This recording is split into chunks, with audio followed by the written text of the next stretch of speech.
Čia lašas. Lašas. Jau tas pats. Po Jūs ką, juokaujat? lašo. Eik tu. Lašas po lašo. Klausau. Labą dieną. Labą dieną. Sveikinam jūs. Ačiū. Iš gamtos apsaugos skambinam. Aha, kodėl? Taigi gerų žinių jums turim. Aha, tai labai būtų gerai. Taigi girulių miške mešką pagavom, girdėjot? Ne, negirdėjim. Dabar ieškom šeimininkų. Aha, kas ją augintų?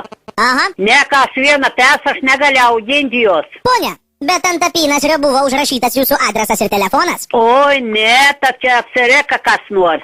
Meška tai pati neužsikabins?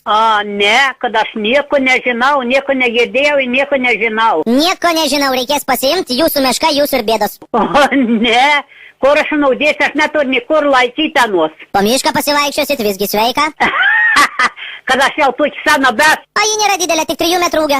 O, aš tik tokiam mažame skladalė tik tai gyvenu. Ir neturiu jos kur dėti.